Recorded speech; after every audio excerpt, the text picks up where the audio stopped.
This really doesn't have anything to do about the game, but that's okay. I get to talk. I'm really disappointed in a lot of things, but I will tell you that the best thing that's happened to me in a long time is I just got to see Megan Taylor.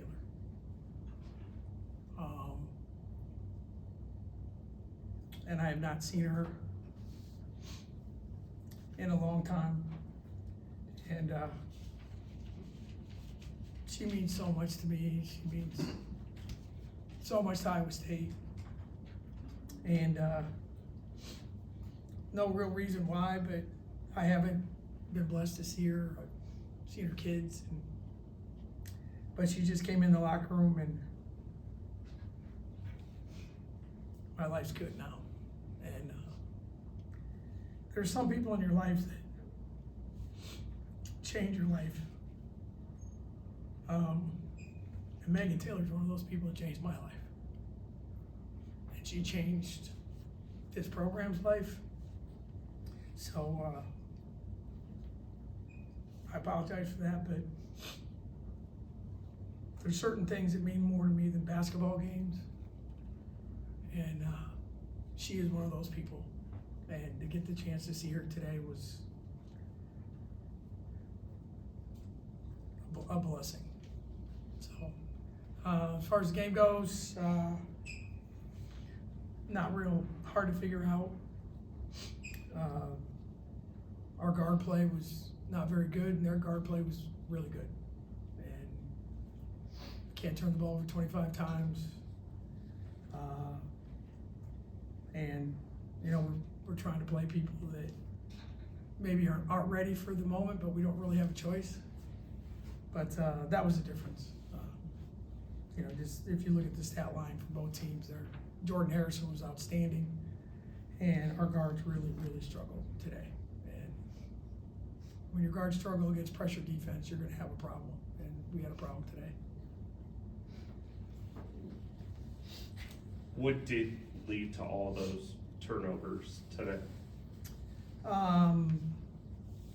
Really good defense by West Virginia. I think as a coach, you're always, we didn't do this, we didn't do that. Number one, they're very well coached. Their pressure defense is very good.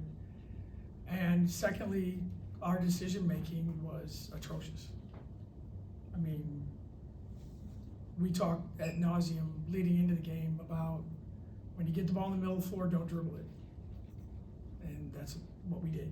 And some of the decisions we made in passes, again, it's good defense, it's bad decision making, it's bad coaching, it's all of the above. But I would say half of the turnovers, I mean, our starting guards had 17 turnovers. And I would say half of them were just bad decisions. But again, you got to give them credit. But obviously, we weren't as prepared as we should have been. That's my fault. But yeah, that's the story of the game without question. You've seen like so many different styles and types of games the last three. Are there any common threads that you see with the results over the last three? Not really. I think probably the number one common thread is Eddie Brown's not playing. That changes a lot of things for our team. It's not an excuse; it's a fact. I would say the other thing would be our inability at times to handle the physicality at both ends of the court of the other team. I would say that was probably, if you look at the three games this week that we lost, all three of them at some point, just physically overwhelmed us. And sometimes we just haven't fought back like you need to at this level. So that's probably what I would say. And with Addie, I mean, listed today out with the lower body injury. Is that something different that popped up with the MRI, or how's she doing? No, it's the same thing. It's just I think it's all about how they have to describe it or whatever it is. It is something that they're going to decide. The medical team will make some decisions on what's the best way moving forward. I mean, Friday afternoon, even into Saturday, we thought she was gonna play. And then all of a sudden, there were some decisions made, tests reviewed, and so that's way out of my pay grade. And I'm sure that Tessa and Sarah can get you all that information as soon as we know. But the decision for her not to play today was made pretty much last night. And now we'll just kind of see where we go from here. Can you share anything on a timeline for her recovery? No, I don't know. I'm sorry, Ben. I'd tell you if I knew. It's not tomorrow. It's gonna be, there's gonna be some time involved here, I think. Like I said, the medical team is making some decisions today. They're gonna look at our options, but this is not a short-term situation. I guess I don't know if that's fair or not fair, or, you know. I'll take it. I mean, like I said, as soon as we know, again, I'm not one of these people that I'm gonna hide anything from you guys. As soon as we know, we'll know. But I don't know the details of it. I think they wanted to see how she felt and talk to, her family and the doctors and all that stuff. But I think it's gonna be the timeline is not tomorrow. I can promise you that. Okay. The last time the women's program dropped 3 straight was 2 seasons ago in January. What's got to be the key going forward? We'll try and dig out of this, skid, especially with Colorado coming up next week on the road. Well, I guess the one thing is, it's nice to hear it hasn't been for a couple of years. I was kind of waiting for that question. Here we're gonna get into that part of it now, I guess. No, we just gotta get ready for the next game. I mean, we are who we are, and I told our players before the game, life has these moments, and you can't control it. What we can control is our effort, our preparation, all the things that we do. Now, the challenge too is it's hard to improve a ton in practice now because our practices are really short. Half the kids who play today won't practice tomorrow because they need a rest. So we're trying to kind of figure that out, but there's no easy answers by any means. And Colorado's a very good team. We go on the road to play, so coaches will meet here shortly, and we'll put a game plan together and try and figure something out.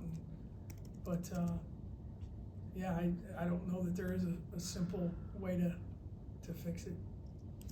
Get healthy, I guess. What type of impact did Reese have today? Reese. What did you think about how Reese played first? She was okay. I mean, obviously, your first collegiate start against them is probably not what you would pick. Decision making again, whether it was shots she took or shouldn't have taken, or her ball handling. But she's a hard-nosed kid. She wants to do the right thing. She's going to be fine. Yeah, today wasn't a day that she's probably going to tell her grandkids about, but her teammates love her teammates trust her coaches same way. She'll be fine. I mean, and the thing that, and again, I'm not making excuses for her. She didn't play as well as I know she can, but you're talking about a kid that really hasn't done a whole lot for 6 weeks, and now we had to throw her out there today. But she'll be fine. I love her to death. What'd you think about how Reagan filled in? Reagan and Audie were by far the 2 best players on our team. I thought Reagan was tremendous. She made shots. She brought us energy. She competed. She did in the game what she tries to do every day in practice. She's vocal. She's engaged. She plays hard. She played 28 minutes, didn't turn the ball over, let alone made some shots. So, just that in and of itself was a big deal. So, she played 28 minutes, and like I said, when we did show some life to get the game, we got the game to 4 points, and it was, Reagan, Reese, EP, and Sid out there. And I don't think, if you had that on your bingo card 2 weeks ago, you would have won some money. But no, I was really proud of her. She waits her turn. She does what we ask her to do, And I thought she was, like I said, her and Audie were by far the two best players in the game for us. I know you always say that players dictate how much they end up playing. Did you go into this game expecting Reagan to play that much, or was it a situation where she just forced you to play her? The latter. I mean, we knew we'd play her because obviously without AJ in the ground, we got to find 70 minutes somewhere. So we knew she would play more, but the reason she played 28 minutes was because she played so well, and you know that bodes well for her, and you know we'll see if that certainly continues. But that was a great sign, and something that, like I said, she's worked really hard, and she earned every minute she got today. One play in particular stands out for her. I mean, she hit the big threes, but she went and got an offensive rebound when everyone else was flat-footed, got it put back with bigs all around her. How much do you want to kind of frame that? I mean, just as you go forward, these are the types of plays we're going to have to make, given the uncertainty with Eddie and Ariana. No, that's exactly right. I mean, I send our players every game. There's a clip of the Dallas Cowboys playing the Eagles and on special teams, and it's number 38 from the Cowboys. He's the gunner. He gets his ass laid out like 4 times. Kept getting up, tackles the guy, creates a fumble, they win the game. We need guys like that, you know, especially now. I mean, we're not as skilled, we're not as smart, we're not as whatever, so you gotta figure out other options. And so those are plays that Reagan makes those plays in practice from time to time. And she just plays hard, and it's amazing sometimes when you play hard, good things happen. And how important is it to pull out those silver linings in addition to the, hey, here are the unforced turnovers we got to clean up, here are the things we didn't do, and how our defense may be the, you know, you look at Sydney back at 50% from 3, and Evangelia hits a 3, you know, the effort seemed to be really good today. No, our effort was fine. I have no problem with our effort. It's just, you know, when you play in this league against really good teams, you know, it's an effort plus execution plus fill in the blank kind of thing. And you know, we gave up 2 threes on inbounds plays that we worked on for 2 days. And that's got to be coached better. I mean, we went over it for 2 days. We went over it this morning, and we didn't get that done. So those are the things that you know, from an effort standpoint, I mean, I thought we competed. We did the best we could. They were a better team than us, and you know, we know without Addie and AJ that's going to happen. But yeah, the things that we need to focus on are the things that we need to control a little bit better, and that's got to start in practice tomorrow. Earlier you mentioned Audie's performance, say 24th career double-double from her. Just general thoughts on that. No, Audie was really good. We had a really hard time getting her the ball. They're pressured, and we knew, you know, we told Audie, you got to be patient because pressure defense creates situations where it's hard to get her the ball. So I thought she did a good job of just biding her time, waiting. I think there were other opportunities to get her the ball that we missed that led to turnovers. But no, I thought she was really good. Like I said, you know, she scored when she had the opportunity to score. She got 10 rebounds. I thought defensively she was engaged in what we needed to do, but you know, that was a really solid start to finish performance in a situation where she was really at risk and under stress to even get her the ball. And when you're a really good player and you're a scorer and you're not getting the ball, it can get really. You kind of have that wide receiver thing, like, you know, I'm always open kind of thing. And there were times I'm sure she thought that, but, and I tried to tell her, like, yeah, but you're not getting hounded by 4 blue jerseys to get the ball up the court too. So, but overall, very, very pleased with what we got out of her today. Thank you, everyone. Thank you, Thank everyone. you. Have a good day.